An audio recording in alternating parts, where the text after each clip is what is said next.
রাজপথে নামেন, জনগণ এখান থেকে বোঝেন, দেশের আইন শৃঙ্খলা কাঠামোকে শক্ত হাতে লাগাম টেনে ধরেন। ধন্যবাদ। ইনকিলাব জিন্দাবাদ।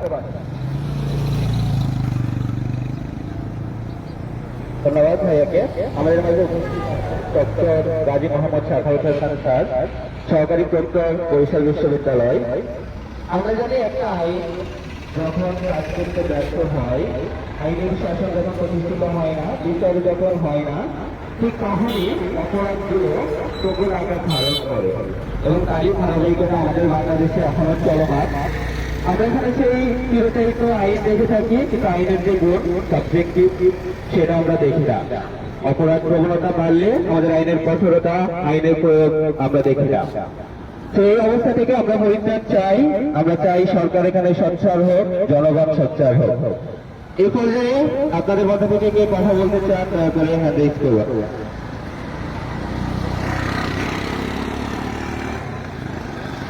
আসসালামু আলাইকুম। সম্মানিত মিডিয়া কর্মী ভাই এবং রিডিং রুম থেকে বেরিয়ে আসা আমার বোন এবং ভাইয়েরা, আসসালামু আলাইকুম। আমরা বারবার দেখেছি যে কুমিল্লা ভিক্টোরিয়া কলেজের ইতিহাস বিভাগের শিক্ষার্থী বোন তনু, বহু আলোচিত আসিয়া এবং সর্বশেষ আমাদের বোন রামিসা সহ বারবার নিপীড়িত, রেপের শিকার, হত্যাকাণ্ডের শিকার আমাদের বোনের এই মুমূর্ষু অবস্থা এবং মর্মান্তিক অবস্থা আমরা দেখেছি। আমরা তো বারবার এগুলো দেখতে চাইনি।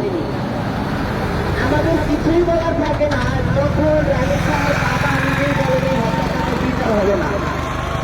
কিন্তু আমরা তো কাঁদতে আসিনি, আমরা বিচারের দাবি নিয়ে এসেছি।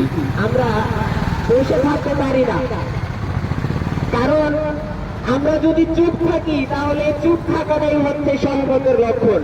আপনি যদি এই হত্যাকাণ্ডের বিচারের দাবি নিয়ে কথা না বলেন, বিচার যদি না চান, তাহলে আপনিও এই হত্যাকাণ্ডের এক হত্যাকারীদের শামিল। আমরা এই যে বারবার হত্যাকাণ্ড কেন হচ্ছে, আমাদের দেশের আইনের কি এতই দুর্বল অবস্থা হয়ে গেছে যে আমাদেরকে বারবার রিডিং রুম ছেড়ে এখানে আসতে হবে, মায়ের আর্তনাদ এবং চিৎকার আমাদেরকে দেখতে হবে, এমন একটা দেশে আমরা অবস্থান করছি। আমরা এরকম দৃশ্য আমরা দেখতে চাই না। প্লিজ, এরকম দৃশ্য আমরা দেখতে চাই না, আমরা পারছি না, আমরা এটা মানতে পারছি না। আমরা মেনশন করতে চাই না যে কে কে হত্যাকাণ্ডের শিকার হয়েছে। একজন ব্যক্তিকে হত্যা করা মানে আপনি পৃথিবীর সকল মানুষকে হত্যা করা।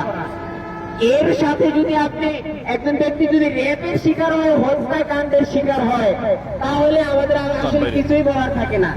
আমরা খুবই ব্যথিত হৃদয়ে